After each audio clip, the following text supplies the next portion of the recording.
પણ આજ બધાને પોતાની માં મૂકી અને બીજી માતાઓ પર વિશ્વાસ વધારે છે કે ખુખાર મેલડીની ચૂંદડી બોધવું. એટલે ખુખાર મેલડીની ચૂંદડી બોધવાની જરૂર નહીં. ઘેર તારા બાપ દાદાની માતા છે એની બોધી જોઈએ. વિશ્વાસ રાખ, એ મારા જેવી સતવારી છે.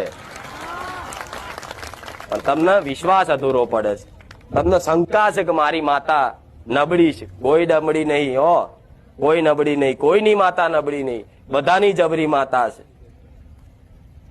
પણ આવું કઈક કરો તો ખરા, ભાવ તો હાલો.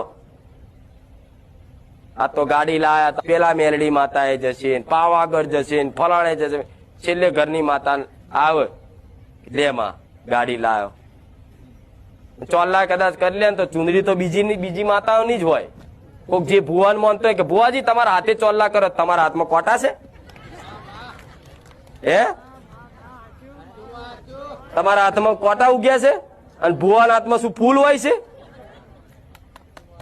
પેલા ભુવાજી તમે ચોલ્લા કરી આલો. અરે આ બધી માનસિકતા બધી કાઢો બહાર. તમારા ઘેર સાધન આવ્યું તો કોઈ ભુવાને બોલાવવાની જરૂર નહીં, કોઈના હાથે ચોલ્લા કરાવવાની જરૂર નહીં. તમારી ઘરની એક નાની અમથી કુવાસી હોય ને એના હાથે ચોલ્લા કરાવજો. જગતમાં કદાચ હું માતા એવું કહું